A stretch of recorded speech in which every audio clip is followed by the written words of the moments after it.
I'm also honored to welcome our next guest speaker, Emily Cole.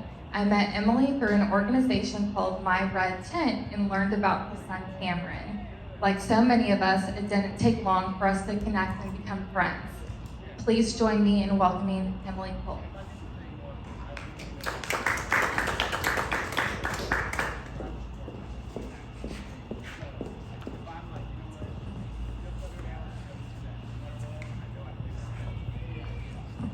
Hi. Today I'm honored to share the story of my baby boy, Cameron John Cole.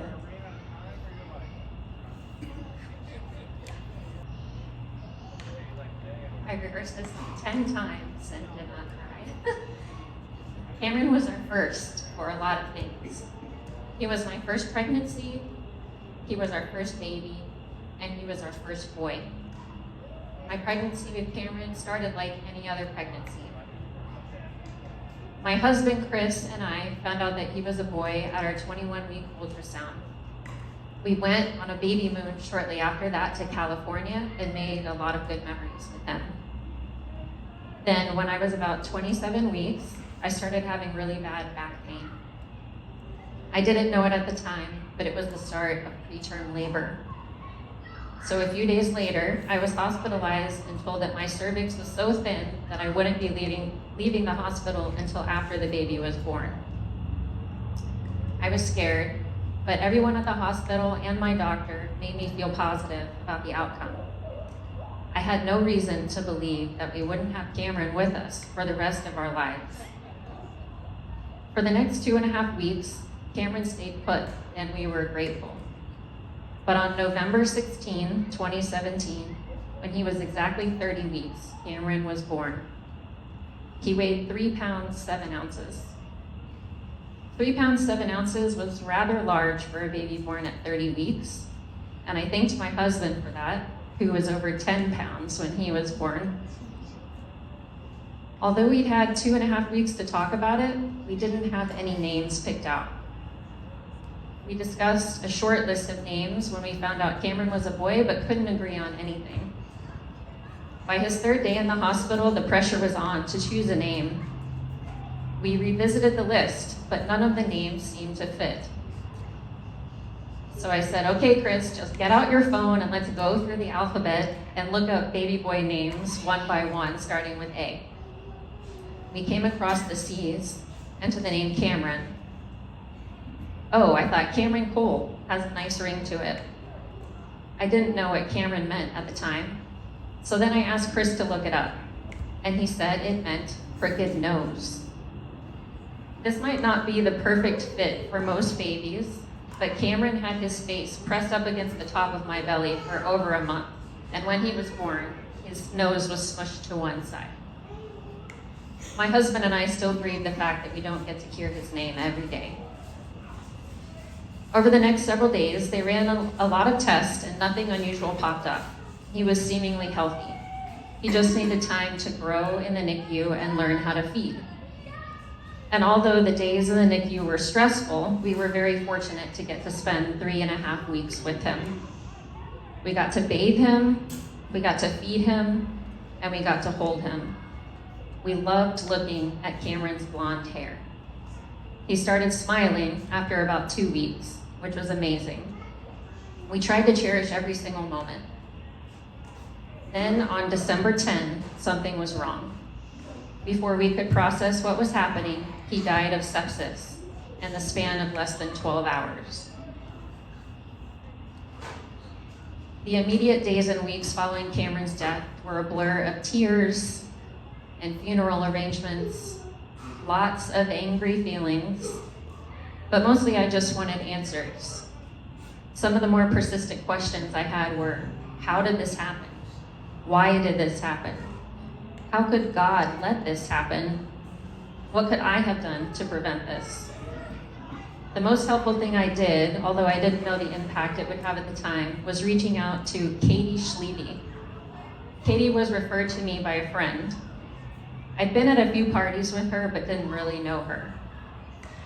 Until my friend reminded me, I remembered I had heard about Katie losing her baby.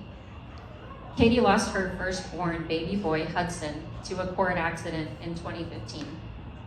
Completely unbeknownst to me, Katie had also started her own nonprofit for bereaved parents, which meant she knew a lot of other bereaved parents. So I asked Katie if she knew anyone I could connect with. I was desperate. I needed somebody to understand what I was going through and help me process what was happening. She referred me to Maggie, and another Katie, who, thank God, were willing to talk to a perfect stranger about their situation. Both of these women had lost their own firstborn son. Maggie lost her son, Sam, just about 6 months before Cameron died, and Katie lost her son, Fisher, almost a year before Cameron died. These relationships got me through those first 2 years. Now, I'd like to also say that I had a very good support system at the time. I had a therapist, I had a great family, friends, even my boss at work was amazing. But I can't tell you how isolating and shameful this experience feels. Talking to any one of those great support system people didn't seem to make a dent in making me feel like I could crawl out of that big, black, deep hole. Maggie and Katie became my survival guide for returning to life. People call this community of bereaved parents, quote, the best club you never wanted to be a part of. And it's true. Nobody here wants to be here. And I have met the most brave, strong, resilient, and caring people in this community. I most certainly would not be the person I am today without it. Through this experience Cameron's life, I've lost a lot and I've also learned a lot. That is, Cameron taught me a lot. He taught me to appreciate what you have and the time that you have, to love your family and friends. He taught me how to give grace to all of those family and friends. Cameron taught me how to empathize with others during life's toughest moments. And for those gifts, I thank Cameron. I think about him every day. I'm blessed to have 2 living children, Zach and Lizzie, who also know about Cameron. I'm really thankful that they're here today to remember him. And I think that's all bereaved parents want. They want their children to be remembered.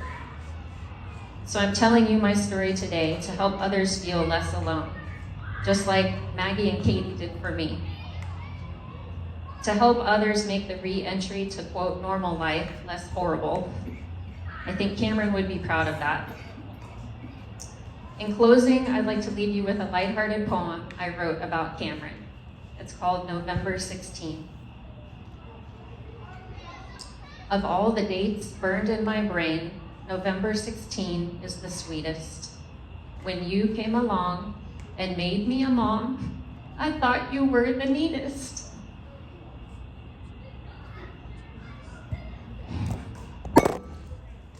When I'm missing you and feeling down, I remember your sweet ways, your tiny fingers and tiny toes. I remember them like yesterday. Each year that passes by, my love for you only grows. I'm so glad I met you, Cameron, whose name means crooked nose. Thank you for listening.